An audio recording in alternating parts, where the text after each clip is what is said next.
Let's get this show back on the road and everything. What's the topic for tonight? Oh, you want to talk about LSU versus Iowa? Your face. Is that what we're starting with? I mean, hey. That's what happened at the rematch. Go ahead. No, I'm sorry. I didn't cut you off. Let you speak. Now go ahead and start it off, E. What's the question? What are we doing? We just recapping? We just talking about last night? LSU versus Iowa recap. Yeah.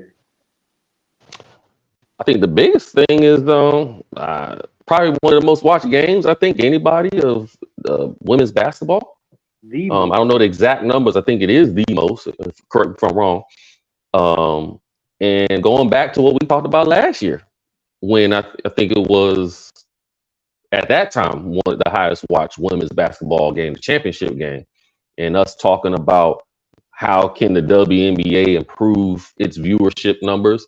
And at the end of the day, I just think it goes back to what I said in that same thing happened with the NBA with Bird and Magic, the personalities, their game being able to back up the attention they were getting. It's the same thing happening right now with Clark and Reese.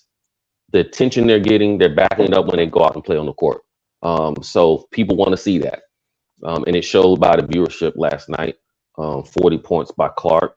I mean, you can't argue with that. So I think a similar thing will happen when they go to the NBA. Those games that she's playing in, they will get attention. People watch that.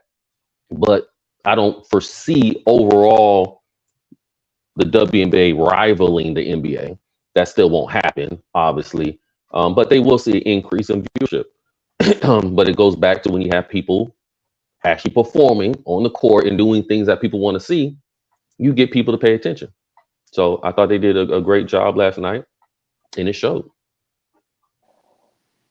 I mean, hey, piggyback off your point, it will be an interesting thing because right now with Indiana Fever having the first pick, their ticket sales have gone up already tremendously because it's already just a given that they have the first pick. They're taking Clark. Right. What I've been thinking about for a while, like people love to see who they deem a villain lose. And overall, the only thing I think people can keep going back to is the whole thing with Angel Reese doing the thing and pointing at the ring. Yes, she was wrong for hawking a girl down just to do the same gesture that the girl did in celebration. You don't need to do all that. But at the same time, it's still, a competitive thing.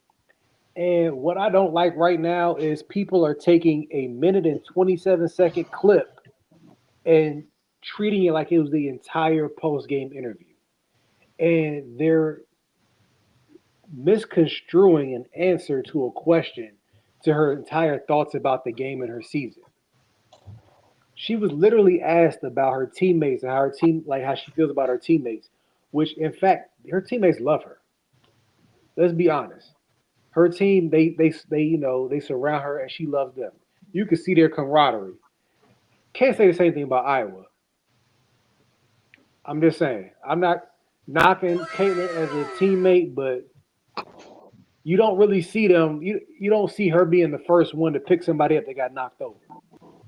But Angel will go through a wall for her teammates. This is not to disrespect her or anything like that. They played a great game. I mean, like I said, she took every shot she wanted to take, and she made a great percentage of them. Dropping 41 in an Elite Eight game is no, small feat. Let's see if she can continue that on to a championship. But I'm not saying this season is a wash if she doesn't. But if you beat what you all will consider your biggest hurdle and then fall short, what does that say about your season? All I'm saying is people still need to put some respect on South Carolina's name. They are still coming in undefeated, and they're still a solid team. Who did they lose to last, though? The team that just got knocked out. But, I mean, that's a last loss. There's plenty of film since then, plenty of practices since then. I thought Iowa was one of their last losses. Wasn't? No. I may be misspeaking. I might If be I'm wrong. wrong. I'm wrong. I'll take that on the chin. But even in that post game press conference, they gave the other team their props. People do not want to hear that. They didn't want to listen to an entire 10-minute post game interview. Again, these are people who just lost. Anybody who just lost is not going to be smiling and happy. Your season's over. Are you expecting somebody to be cocky and arrogant when they lost? I have yet to really meet somebody who is cocky and arrogant after taking an L.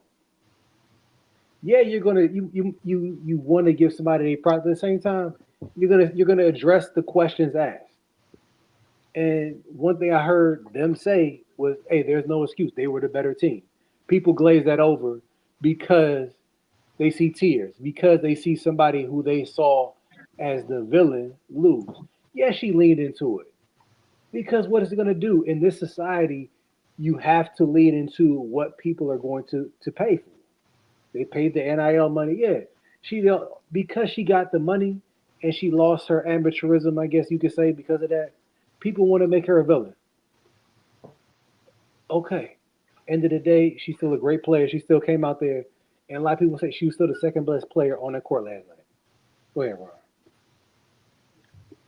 Ron. My recap: the game got even more views than it did last year because of the rematch.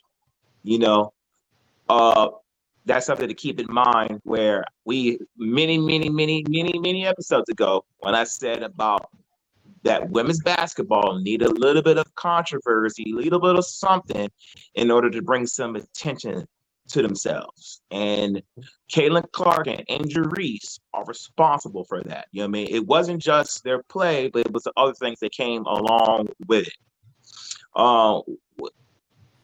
It was a good game. I'm not gonna call it a great game because it was a lot of bad basketball that I was trying to watch. It was bad. I'm just gonna be transparent. I'm sorry, it was bad. You mean I'm seeing people who really don't know how to post up. I'm seeing back to back bad shots where people like Kevin Mulkey, I don't know what type of coach you are. Because personally, like, college is where you're supposed to develop your game. No offense to neither team. I did not see great post play from any of those girls. It was, anyways, but I don't want to go that far. As far as the press, as far as Angel Reese, to be honest with you, she doesn't need to be apologetic about what she does on the floor because you got people like Damian doing daytime. You got Russell Westbrook doing Rock the Baby on it. You know, we got plenty of people. We got D'Angelo Russell, ice in his veins and everything. I mean, that's part of the game. So if we don't get on men about what they do, why are we going to do that to women? Be who you are. But now what I will say is this, though. When you come to the press conference, first off, because there's many press conferences that have, the guideline, the standard, whatever you want to say, like of how to handle a press conference, you don't need to answer all the questions. You could just be like, hey, relay it back to the game. Because I've heard people podcasts saying like, oh, the reporters needed to do this, oh, the reporters need to do that. Where's the responsibility for the player? It goes both ways, where in the sense of, a player can be like, hey, next question. We've seen that plenty of times from athletes. Next question. Let's stick to the game. Personally, I'm not too much of a fan about the things that she said because it does come off as if you're playing the victim. And to be real with you, the type of attention that you're talking about, I'm pretty sure you was getting that when you was winning. So when you was winning, you wasn't talking about none of this stuff. But now that you're losing, and now that you lost and everything, now you're talking about what people like hit your Instagram, hit your Twitter. Like, no. Stand on it, just like Draymond. Stand on it, just like Russell Westbrook. Stand on it, like Patrick Beverley. Be this person, because all you're doing now is, guess what? You're giving more people ammunition to come after you because they saw you in your weak state. Don't show no weakness. You show all this taunting, leaving crowns on the chair, even though that's not really a big thing. Be that person.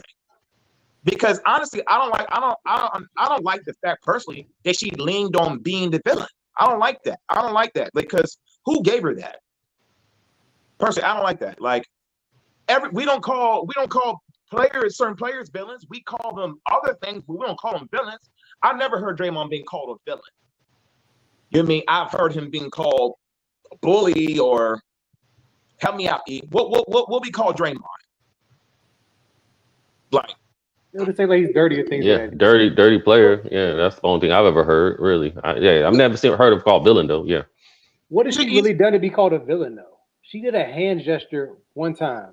Right. I think again that's just the media. Yeah, I think it's just a media narrative to try to say, oh, they're trying to paint her as a villain. But like I said, I agree with you, Ron. I think it's not just her. This is something that we see from a lot of different folks throughout entertainment. You know, you're in entertainment, you're in the public eye. People are going to have opinions about you. They're going to say things that you're not going to like. Like, for example, Lizzo right now talking about she was upset and she want to go retire. Okay, have her quit. Nobody cares. At the end of the day, the singer, yeah. So I have the same thought process when it comes to athletes. People gonna say stuff about you. If you are going to be out here talking your stuff, talk it. I'm okay with it. But just know that other people may not be okay with it. And they're gonna have something to say about it. Don't get upset then. Don't be mad and start crying and whatnot. Take it and keep it pushing. Right. All right. Let's be honest though. We can't just say because somebody has status or money or something like they can't still be human. She is still a 21, 22-year-old person getting death threats for playing basketball. That's true. We could be, but you could be human. Okay. But again, I'm just saying, you can still be human in the moment. Like, you're already in an emotional state from losing, so everything's gonna come out. You could be human, but at the same time, though, it's like you become the minority in something that you also helped create it. You told people I'll take the villain role. Anyways, we're not gonna go that far. Moving on to the next topic. Oh, and I was correct. Iowa was the last team that beat South Carolina. My bad, yeah. Okay. Next topic. I think this is basketball, right? I'll just jump right to it. Quick take for you, E. We got nothing to say. This is your floor. You got something to say. I got nothing to say. I don't care about him. Embiid's back. Joel Embiid is back. Quick take. Does that change up your take about who's going to the Eastern Conference Finals, E? No. Oh, that quick. Oh, damn, you got nothing to say? You said quick take? No, I'm just but no. Seriously though, I mean, I think the playoffs for the East is kind of set as far as the top 8 teams. I don't foresee that really changing, and so they're still in the top 8. They might move up into the top 4 with Embiid back to finish out the season, but I don't see that making a difference as far as who's going to take the East. I still think it's Celtics, Eastern Conference to lose at this point. So I don't see that changing, but it's great for Philly. It gives them a chance if they do come up against Milwaukee or the Celtics in the East. If they can make it to the Eastern Conference Finals, they have a shot. Obviously, if you got Embiid, you got a chance. But like I said, if it's the Celtics, I still think they're going to take that. All right, moving on. Next, we got a lot of basketball podcasts out, like plenty of them. Which one of them is your favorite and why? Do y'all even watch any basketball pods? Anyone? Well, I mean, there's so many pods out there, but to be honest, one thing I like watching is Cam and Mace, just because of the entertainment value. I know they're not strictly a basketball podcast, but they almost bring a regular person's aspect into a fame thing. And they talk about the game. And these are guys that still did play basketball at a certain level. Granted, they took their talents over to music, but they're entertaining. It's just hard to balance out different basketball podcasts. But also, I do love JJ's podcast because I feel he does give a great media perspective, a media-friendly perspective, but also a great player's perspective. But I'm interested to see what happens more and more with more players soon to retire and more players accessible to equipment and getting their opinions out there. Because when you see more perspectives of active players and or recently active players, it gives you a deep dive into the game you wouldn't think about. Yeah. Mine is Gil's Arena, and I say it's Gil's Arena because of not only just the comedy, because they're funny, they're good, but it's also it's one of those things like, okay, you want to talk about it, let's talk about it, right? Like they will have like a whole 30-minute segment about one thing, but a lot of times, like whether it comes to like the things we like, we finger bash on, like me and Mo and the group chat and everything. Some of this stuff is really deeper than what it really is. Like I said, LeBron and Kobe. It's a very deep conversation. It's not as simplified as he wants it to be.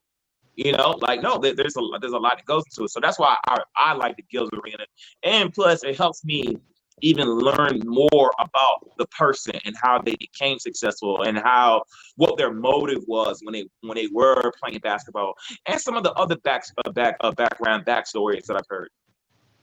Well, Yeah, wow. I was and I say that's probably why. For me, I gotta kind of agree with Maul that JJ's is my favorite to watch. All of it because he has different segments, I guess, or different episodes that he does within his YouTube channel. But I think the reason why I like JJ's over everybody else's is because I think everybody else kind of falls into that group that you just talked about, Ron, where they're just telling their stories, they're interviewing other players they played with, and all that's great. All that is stuff that, it's interesting to hear, but it's kind of goes off of whether or not you're interested in that player or not. Whereas JJ brings a perspective of not only being a player, he can do those types of pods, but he can also bring in his media viewership or viewpoint, as well as bringing some of the tools he has from the media to bear with the analytics and everything else, and then dive into a little bit more detail on that end. So I think that's kind of why I like hearing JJ's perspective on different things and the different folks that he brings into the pods and the different topics he talks about, because it gets into more than just hearing how the players felt in a certain situation, which is kind of what he's doing with LeBron right now. Don't let me get there with that guy. But there's one thing I wish another podcast can come out where we have guys that actually have walked around and played with prime Jordan, because you have a lot of people who are we're doing podcasts and they caught the back end, they caught the Wizards Jordan. You know what I mean? So that's why, like, when I hear people do like GOAT conversation over and over and over again, they do the norm. You feel me? They do what they last recall. They always refer to Jordan in his 40s and his 30 and 40 and 39 and 40, and LeBron what he is, which is kind of like really not fair to a certain degree, especially because you caught him on this end, you feel me, versus you were able to be with LeBron since 18 all the way now to 39. You know what I mean? So I just wish there was more players that were actually, back then with Jordan doing a podcast about Jordan. Aside from the No Bull tour. Yeah, but it's a different era. I mean, those guys just ain't into social media like that. They're not into talking on the internet like the way the newer modern generation is. So, I mean, I get why they don't do it. They want to do stuff like what Jordan did, actually put together a documentary. That's when they'll talk or sit down for a traditional style interview. This new style of social media just isn't their thing. Yeah, because KG was talking about something, but then he totally lost me when he said Caitlin Clark can come into the NBA and drop 20. When he said that, I turned it off. I mean, I feel he looks at like the scoring aspect of it, because she can shoot the three from a deep range, similar to the men's shot. I'm trying to just make a justification. You already getting in your feelings about this. Like, we just watched LeBron drop almost 50 off of just threes. What can she do? Shoot the three very well. That's her shot. And she gonna pull it from NBA range. Was she not? You right. And the only reason why, again, I don't agree with KG, but the only reason why you can even possibly entertain that comment is because of the direction that the NBA is going with being less physical, to allow shooters to have the space to get their shot off. So her playing essentially like Curry, if they can't touch her, I mean, she could potentially drop 20 in a game. Now, can she defend on the other end? No. So that's the reason why you don't see some guys who are, oh, this guy can sit here and win a 3-point contest, but he's not on an NBA team because he can't guard anybody. So you don't got the athleticism to keep up. So that's the biggest reason why she wouldn't be able to be in the NBA. Go ahead. Guess what? Next topic, so we don't get canceled, because you're gonna make me say some things. No. No. What's up? No. What's the surprise? Go ahead. What's the surprise? I want to see this. This is about to be funny. Go ahead, read that out. How much money would it take for you to get in the ring with Mike Tyson, age 57? How many rounds? You talking about just get in the ring? Do you just got to get in the ring, or you got to actually last? Like, that's two different things. What we talking about? Does the bell have to ding? Because I'll get in the ring. That don't mean I'm gonna fight him. Do I get in, get out? Like, no. Right. I was there. I'll beat Mike's ass for $100K. I know that beanie was that tight. Like your brain circulation. Your brain circulation. Bro. You must want to talk to Jesus real quick, don't you? Right. I said for that brain damage, I need at least $2 million. Yeah, if you gotta actually stay in the ring, nah, I need like 10. You saw he wounded Roy Jones, and they weren't even gonna have speed. I need at least 10. Just beat the last you stay in the ring. 3-6 rounds? Oh no, we gonna have to do like Floyd, 100 mil. You gotta make it into the third round to get the money. Yeah. How long is the round? He said, "Oh no, we gotta be Floyd with." I need Floyd type money for that. I need to put my family set off of that. If I die, they set. They good to go. Have you not seen his recent training montage? Bruh, It don't look different from the last one. I'm not even trying to stand there with the full body pad on and just let him wail on me like that, bro. No. Do you not see how the people holding his pads look? They look defeated, like they took the real hit. Hey, listen, if the audience knew how swole the editor I'm sorry, and I asked him the same question, he said he would be running around. Listen, this man runs for nothing. So if he's running, it's very serious. I can't get that kid to run. I can't get past the fact you said you would beat him for $100K. Oh yeah, I'll tax his ass. Oh yeah. I'll get Cap. You got a better chance doing his taxes for $100K. Right. Stop it. I'll beat the tattoo off his face. All right, guys. Cap.